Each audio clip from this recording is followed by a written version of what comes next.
नमस्ते, कुमार जोशी रेस्टोरेंट में मैं आपका स्वागत कर रहा हूँ मेरे एक नए वीडियो के साथ। वृश्चिक लग्न के लिए, स्कॉर्पियो एसेंडेंट के लिए 2020 जनवरी का महीना कैसा है।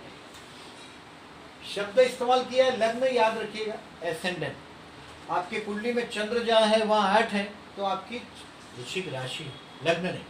आपके लग्न कुंडली को देखिएगा, पहले घर में अगर 8 लिखा है तो इस वीडियो को देखिएगा। 8वीं राशि आपका लग्न है, यानी कि वृश्चिक लग्न है आपका, तो इस वीडियो को देखिएगा। अदरवाइज इसको यहीं स्टॉप कर दीजिएगा। देखिए, ये महीना to the best of my knowledge, ये महीना आपको पर्टिकुलरली 25 दिसंबर से लेकर 7 फरवरी तक कुछ न कुछ ऐसा होगा कि आपका पूरा परिवार जमा होगा और शुभ अवसर होगा, क्योंकि मंगल के साथ गुरु की युति, गुरु माने शुभ, और उसके साथ आपकी कुंडली का जो मेन हीरो है मंगल, वो उसके साथ है। कहीं ना कहीं से देखिए, आपके धन स्थान में 1 2 3 4 5 और ये शनि भी यही है। 24 जनवरी को शनि सेकंड हाउस छोड़ रहा है, यानी कि ये 5 ग्रह 1 2 3 4 5 और ये 6वां केतु, यानी कि अधिकतर प्लेनेट आपके सेजिटेरियस राशि पर दबा रहे हैं और आपके धन स्थान में है, पारिवारिक स्थान में। कहीं ना कहीं देखिए, वो पारिवारिक स्थान में आपके लिए धन के नए अवसर लेकर आएगा, और उसमें पर्टिकुलरली 2020 जनवरी का महीना आप मैक्सिमम एडवांटेज ले सकते। आप जहाँ भी है, पर्टिकुलरली 25 दिसंबर के पहले का समय आपके लिए अच्छा नहीं है। आपके पीछे काफ़ी षड्यंत्र चले होंगे, वो आपने दिसंबर में महसूस कर लिए। 25 दिसंबर से आपके लिए एक अच्छा समय की शुरुआत हो चुकी है,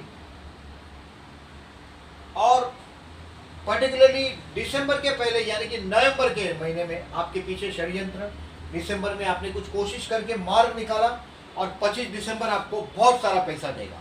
अगर 25 दिसंबर से लेके 7 फरवरी में आपके हाथ में धन नहीं आए, ये धन का समय, this is the time of money. पूरा परिवार आपका किसी न किसी शुभ पारिवारिक शुभ कार्य से मिलेगा, पूरा परिवार जमा होगा, आप एंजॉय कर पाएंगे। You can enjoy food, family and finance during this month. ये महीना आपके लिए बहुत अच्छा साबित होगा। देखिए, सूर्य जैसा ग्रह आपके धन स्थान में, यानी कि परिवार में सबका सेल्फ रिस्पेक्ट अच्छा खासा जमा हुआ, ईगो, प्राउड, ये धन स्थान में है।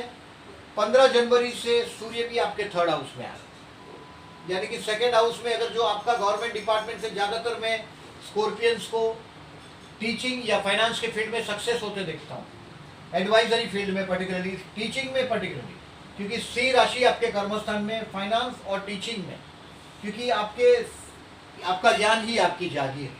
रोज सुबह उठ के माफ करना सीखो लोगों को। कर्क, वृश्चिक और मीन, ये जल राशि, और you are very sensitive towards everywhere. कर्क, वृश्चिक और मीन में कर्क का जो जल है वो मटके का जल है, मीन का जल है वो दरिया का जल है, बट ये स्कॉर्पियो का जो जल है वो डर्टी वाटर है, ये मान के चलिए। अगर जो आप इसको आध्यात्म की तरफ अपने जीवन को मोड़ते नहीं, तो रोज सुबह उठ के लग्नेश षष्ठेश एक ही ग्रह, झगड़ा आपके सर पे आता ही रहेगा। आध्यात्म की तरफ अगर पैर रखते हैं आप, तो आपके जीवन में शांति आनी शुरू हो जाती है। बुध जैसा ग्रह धन स्थान में, कहीं ना कहीं कमीशन से जुड़ा हुआ कामकाज, मार्केटिंग कमीशन से जुड़ा हुआ कामकाज हो तो लाभदायक रहेगा, पर्टिकुलरली 12 जनवरी तक।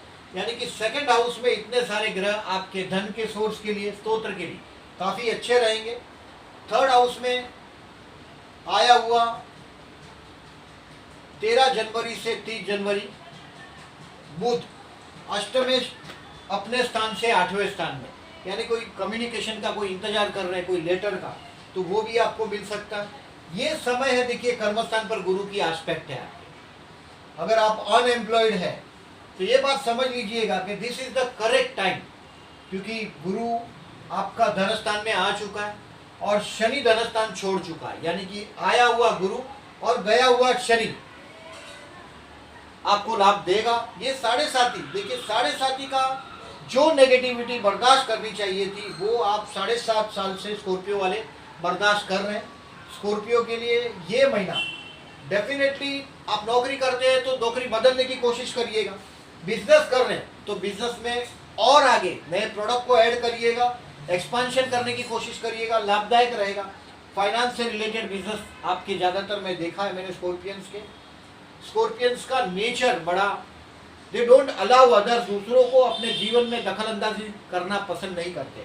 ये आपका माइनस पॉइंट है, ध्यान में रखिएगा। अगर आप एक बार जान लेते हैं आप क्या है, तो आप अच्छी तरह से उस सिचुएशन को हैंडल कर सकते हैं। ये महीने में देखिए गज केसरी योग बना है 2 जनवरी को, 10 जनवरी को, 16 जनवरी को, 23 जनवरी को और 30 जनवरी को। ये सभी गज केसरी योग आपके लिए लाभदायक है। 10 जनवरी के सिवा एक 10 जनवरी का गज केसरी योग है, वो आपके लिए लाभदायक नहीं है। वो अष्टम स्थान से जुड़ा हुआ है, मिथुन राशि का चंद्र है और गुरु यहाँ, मतलब ये ज्यादा लाभदायक नहीं है। और इसी दिन 10 जनवरी के दिन ही चंद्र ग्रहण, मतलब कहीं ना कहीं 10 जनवरी का दिन थोड़ा ज्यादा केयरफुल रहने की जरूरत है आपको। और मैंने पर्टिकुलरली आपके बेड डेज में ये सब तारीख मार्क की है, उसमें 10 जनवरी भी है। तो बाकी गज केसरी योग देखिए 2 जनवरी का गज केसरी योग है, इसमें कहीं ना कहीं मीन राशि इन्वॉल्व हो रही है, यानी कि आपके संतान के साथ का कुछ ना कुछ शुभ कार्य अगर आप अवेटेड है तो वो हो जाएगा, या कहीं ना कहीं से अपने संतान के लिए लाभदायक, कहीं ना कहीं अपने एजुकेशन के लिए लाभदायक, स्टूडेंट के लिए भी मैं समझता हूँ। देखिए ये गज केसरी योग लाभदायक रहेगा। गुरु मने ज्ञान, चंद्र मने बहना, ज्ञान का बहना है और उसका लाभ आप ले सकते हैं। आपके दिमाग में ज्ञान का कनेक्शन अच्छा बैठ सकता है। 16 जनवरी गुरु मने ज्ञान भी, गुरु मने पैसा भी। जो स्टूडेंट है उनके लिए ज्ञान है, और those who are not student उनके लिए गज केसरी योग धन का स्रोत खुलेगा, नया ला के देगा। 16 जनवरी, 23 जनवरी और 30 जनवरी को भी हुआ गज केसरी योग आपके लिए लाभदायक रहेगा। पर्टिकुलरली 23 जनवरी का जो गज केसरी योग है, यानी कि धन स्थान में सेजिटेरियस का चंद्र, धनु का चंद्र और धन का गुरु, 23 जनवरी का गज केसरी योग 101% आपके लिए लाभदायक। आपके लिए, आपके हाथ में बहुत सारा पैसा आने का चांसेस है इस महीने में। जमीन से रिलेटेड कोई अगर जो आप सेल करना चाहते हैं जमीन का, मंगल मने भूमि और लग्नेश का धन स्थान में जाना, यानी कि भूमि से होते हुए लाभ जमीन से आप ले पाएंगे। 15 दिसंबर से 8 जनवरी तक का क्रम है, तो आपके 3rd हाउस में शुक्र है भाई बहन के। देखिए भाई बहन के सामने आया हुआ शनि किसी न किसी प्रकार से भाई बहन की जवाबदारी आपके सर पे ला सकता है, यानी कि पर्टिकुलरली बहन हो तो बहन के वैवाहिक जीवन की रिस्पॉन्सिबिलिटी भी कभी कभार आती है। कहीं ना कहीं से भाई बहन से कनेक्टेड आपके जीवन में रिस्पॉन्सिबिलिटी आएगी। शुक्र जैसा ग्रह चतुर्थ में आ रहा है 9 जनवरी से 18 फरवरी, यानी कि ये घर में मेहमानों का आगमन दिखा रहा है। खुशियाँ, शुक्र माने खुशियाँ। 9 जनवरी से 18 फरवरी आपके घर में खुशियाँ आ रही, औरतें आ रही है, औरत आ रही है, खुशियाँ आ रही है। सप्तम चतुर्थ में, यानी कि आपका मैरिज लाइफ का स्पाउस का भी दबदबा बढ़ता हुआ नजर आएगा। आपके साथ कोऑपरेटिव माइंड के हिसाब से चलेंगे। बेसिकली यू आर स्कॉर्पियन, दुनिया में बहुत कम लोगों से आपका पटता है आपके नेचर की। You are very not only straightforward person, very energetic person, और अपना किया हुआ एहसान आप कभी नहीं भूलते। आपकी सबसे बड़ी जमा बाजू है अगर आपके आजू बाजू कोई स्कॉर्पियन है, और अगर आपने इस पर कभी भी किसी वजह से ओब्लिगेशन किया है, तो ये ओब्लिगेशन की कीमत आप बहुत अच्छी तरह से चुकाना जानते हैं। और अभी डेट वाइज प्रेडिक्शन के लिए मैं आपको बता रहा हूँ। देखिए डेट वाइज प्रेडिक्शन पे अभी मैं स्विच ऑफ हो रहा हूँ। राहु आपके 8th हाउस में है, वो सितंबर 2020 तक आपके 8th हाउस में। अगर जो आप नॉनवेज खाते हैं तो सी फूड खाने में केयरफुल रहिएगा। अष्टम का राहु बराबर नहीं, कहीं ट्रैवलिंग में जाते हैं तो ये अष्टम का राहु आपको कहीं ना कहीं देखिए ये विष बाधा देता है, यानी कि आज के ज़माने में ये फूड पॉइजन देता है। मृत्यु का कारण नहीं पता चलता, तकलीफ का कारण पता नहीं चलता, वो अष्टम का राहु है। फीमेल्स हैं उनके लिए गायनेक प्रॉब्लम से केयरफुल रहने की ज़रूरत है। गुरु की एस्पेक्ट है, भगवान की कृपा है, आपके अष्टम स्थान में जो राहु है उस पर गुरु की एस्पेक्ट है। अदरवाइज ये डेफिनेटली प्रॉब्लमेटिक है। देखिए मंगल और केतु की युति आपके धन स्थान में हुई। अभी धन स्थान में इतने सारे ग्रह हुए, यानी कि कहीं ना कहीं कुछ ना कुछ स्कॉर्पियन के नेचर के हिसाब से कुछ कंट्रोवर्सियां भी होगी। गणेश गायत्री मंत्र या गणेश सहस्त्र नाम करने से आपके घर में शांति बनी रहेगी, आपके पास धन का सोर्स बहुत आने वाला।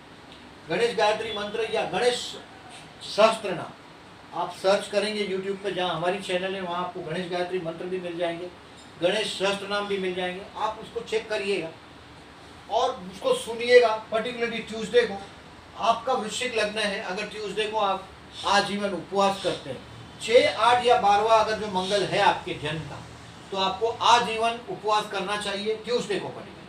और ट्यूसडे को उपवास करिएगा। अगर ऐसा उम्र ज़्यादा है तो जाने दीजिएगा, यानी कि अगर जो 55 से ज़्यादा उम्र है तो ब्लड प्रेशर के प्रॉब्लम होते हैं, तो ऐसा नहीं करिएगा। Do not keep a fast. अगर उम्र छोटी है तो ओके। प्रैक्टिकल बात को सोचिएगा। 1 जनवरी से लेकर 4 जनवरी को, देखिए डेट वाइज प्रेडिक्शन दे रहा हूँ मैं, आपके कर्म क्षेत्र पर इफेक्ट है, गुरु की एस्पेक्ट है, यानी कि कोई ना कोई नए जॉब की, दोस्त हु आर जॉबलेस, उनके लिए 1 जनवरी से 4 जनवरी में जो अगर आप इंटरव्यू पे जाते हैं, कहीं ना कहीं आपको सक्सेस मिलना ही चाहिए, ये मेरा मानना है। स्कॉर्पियंस बहुत ट्रबल में है 1 जनवरी से 4 जनवरी में। अपने आए हुए विचारों का, दिसंबर एंड में जो आए हुए विचार है उसका यहाँ इम्प्लीमेंट करने का जो टाइम है वो this is the correct time. 5 जनवरी से 9 जनवरी कहीं दोस्तों की मदद लीजिएगा, this is the correct time. कहीं ना कहीं कुछ प्रॉपर्टी का कामकाज है तो 5 जनवरी से 9 जनवरी में वो भी आप आनंद खुशी खुशी कर पाएंगे। 9 जनवरी से 14 जनवरी ये महीने के लिए कैलेंडर पे मार्क करके रखिएगा। 9, 10, 11, 12, 13 और 14 जनवरी डिफिकल्ट टाइम। डिफिकल्ट टाइम यानी कि यहाँ इस टाइम में आप कुछ ना कुछ मूर्खता करेंगे जरूर। ये तो आने वाला वक्त बताएगा आप किस तरह से मूर्खता करते हैं। यानी कि एक्सपेंसिव डे है 9 से 14। अगर उम्र ज़्यादा है तो आध्यात्म की तरफ झुकाव होना सहज हो जाएगा आपके लिए। और दान धर्म, कोई ना कोई ट्रस्ट, सेवा, मंदिर से आप कहीं ना कहीं जुड़ने की कोशिश करेंगे। 9 से 14 जनवरी कोई ना कोई बड़े मंदिर की मुलाकात भी ले सकते हैं, बट डोनेशन करेंगे। 9 से 14 भगवान के डर से कहीं ना कहीं आपके हाथ से डोनेशन होगा। 9 से 14 में दूसरी गलतियाँ, ये तो डोनेशन एक नॉट ए रॉन्ग थिंग, वो कोई गलती नहीं है जहाँ बिना एक्सपेक्टेशन के किसी को मदद करने की बात, डोनेशन, दान, और वो कहीं ना कहीं नेचर को हेल्प करने की बात है। जब आप ट्रबल में आए तो नेचर आपको हेल्प करती है। नेचर तभी बनती है जब आप नेचर का काम करें। तो 9 से 14 जनवरी इससे time of a wrong decision और डोनेशन का समय है, दान दीजिएगा। और पर्टिकुलरली मैंने बोला ऐसा 10 जनवरी को देखिए चंद्र ग्रहण भी है इसी बैड टाइम में। अगर आप किसी मंत्र को सिद्ध करना चाहें तो ग्रहण का दिन बेस्ट होता है।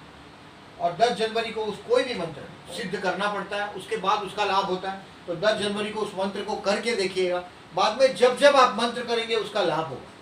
और मंत्र को सिद्ध करने के लिए यही समय होता है और ग्रहण के दिन वो सिद्ध होता है, उसका एडवांटेज ले सकेंगे आप। बाकी मेजर डिसीजन से दूर रहिएगा। 15 जनवरी से 18 जनवरी वो सब करेक्शन में टाइम जाएगा। जो गलतियां आपने की हैं, you will be full of energy. 15, 16, 17, 18 जनवरी को आप एकदम जिद्दीपना पे आ जाएंगे, पूरी ताकत के साथ अपने काम में फिर से जुड़ जाएंगे। 19 से 23 जनवरी जो मैं ये बोल रहा हूँ, सेकेंड हाउस पर जो शुभ पारिवारिक अवसर का जो समय है उसका कोई ना कोई हिंट ये आपको देगा। 19 से 23 में आपके हाथ में बहुत सारा पैसे आने का योग है। 25 दिसंबर से पर्टिकुलरली 7 फरवरी तक, 7 फरवरी तक पैसा मिलने का। उसमें से 19 जनवरी से 23 जनवरी में एक छोटा सा एपिसोड वो आपको दे देगा, यानी कि लाभ का दृश्य आपके हाथ में क्लियर दिखाई देगा। 24 जनवरी से 28 जनवरी ये टाइम है आपके भाई बहन के साथ एंजॉय करने का। This is the time to enjoy with your brothers and sisters. और अपने पड़ोसियों के साथ अगर कोई मिसअंडरस्टैंडिंग की हुई तो उसके लिए भी ये अच्छा समय है 24 से 28। लेकिन 24 से 28 में कर्मस्थान का थोड़ा बहुत संघर्ष आपको झेलना पड़ेगा, यानी कि आपके काम धंधे को कहीं ना कहीं आपको, आप देखेंगे काम धंधे में कहीं ना कहीं एक दबाव आप महसूस कर पाएंगे। 24 से 28 में हो सकता है एक शॉर्ट ट्रैवलिंग भी हो जाए आपके लिए 24 से 28 में। बट अगर भाई बहन के साथ रिलेशन अगर स्ट्रॉन्ग करना चाहते हैं तो 24 से 28 में कर पाएंगे। 29 जनवरी से 2 फरवरी you will find yourself happy at home. आपके घर पे आप, मैंने बताया ऐसा, ऐसे भी शुक्र की कृपा आपके चतुर्थ में 9 जनवरी से हो ही चुकी है और वो पर्टिकुलरली 18 फरवरी तक आपके चतुर्थ में है। और ये शुक्र की आखिरी मेहरबानी वाला चक्र है कि आपके घर में बहुत खुशियाँ आई। अभी ये आपका पर्टिकुलरली मैंने 9, 10, 11, 12, 13 और 14 जनवरी को आपको केयरफुल रहने के लिए बोला है। आय के स्तोत्र में बढ़ते हुए देख रहा हूँ, 7.5 का कलंक अभी जा रहा है आपके सर के ऊपर से। मैंने लग्न से ही 7.5 को देखने के लिए बोला है कि कहीं ना कहीं लग्न से भी मेरा अनुभव ऐसा रहा सालों का। मैंने बहुत सालों से कुंडलियाँ देखी और देखने से मैंने अनुभव किया हुआ है। अभी प्रेजेंटली स्कॉर्पियन सबसे ज़्यादा ट्रबल में थे, अब स्कॉर्पियन वो ट्रबल से आगे बढ़ेंगे। फाइनेंशियली पर्टिकुलरली इतना बड़े ग्रहों का जो कलेक्शन जमा हुआ है सेजिटेरियस में, वो कहीं ना कहीं आपको शुभ पारिवारिक अवसर देगा। और पर्टिकुलरली मंगल केतु जैसा ग्रह आपके धनस्थान में आया हुआ है, इसके लिए मैंने गणेश गायत्री मंत्र, गणपति के मंत्र करने के लिए बोला है। गणेश सहस्त्र नाम, गणपति के 1000 मंत्र हैं, 1000 नाम है, उसको करिएगा और वो सब यूट्यूब पे आपको अवेलेबल है। हाथ में अगर आपने मंगल पहना है, गुरु भी पहना है तो अच्छी बात है। मंगल पहना है तो रखिएगा। मंगल जब जब 6, 8, 12 में जाता है पर्टिकुलरली ट्रांजिट में, तब मैं बताऊंगा। अभी पर्टिकुलरली मंगल का आप ज़्यादा लाभ ले सकते हैं और गुरु भी आप पहन लेते हैं तो और अच्छा है। पंचम धन स्थान में है, लॉर्ड ऑफ द 5th धन स्थान में शेयर बाजार से इनकम बताता है, संतान से पैसे धन का लाभ दिखाता है। Lord of the 5th is in 2nd, यानी कि सूत पुठे धनवंत बोलते हैं। कहीं ना कहीं बच्चा होने के बाद लाभदायक सिचुएशन खड़ी होती है, वो है शेयर बाजार में लाभ है। और पर्टिकुलरली शेयर बाजार में आप लोगों को मैं जो शेयर का बोलता हूँ, ये जो गुरु जैसा ग्रह आपके धनस्थान में आया, ये फास्ट मूविंग कंज्यूमर गुड्स से बेनिफिट दिलवाएगा। और सी राशि जैसा आपके कर्मस्थान में है, वो बैंक के या फाइनेंस के शेयर्स में भी आपको लाभ दिलवा सकता है, अनलेस एंड अनटिल आपके जन्म का 5th हाउस में राहु ना हो, 9th हाउस में राहु ना हो या 11वें स्थान में राहु केतु। अदरवाइज ये 5th हाउस अगर आपका बिगड़ा हुआ है, लॉर्ड ऑफ द 5th अगर 6 में है, 8 में है या 12 में, तो शेयर बाजार आपको कभी पैसा नहीं देगा। बट अगर जो ये सब कुछ आपके बर्थ चार्ट में भी ठीक है, तो आप शेयर बाजार में भी आगे काम कर पाएंगे। आपका जो माइंड में जो आपने सोचा है वो काम कर पाएंगे। ये महीना आपका काफ़ी अच्छा बीतेगा, ऐसा मैं एक्सपेक्ट कर रहा हूँ। Thank you very much for listening.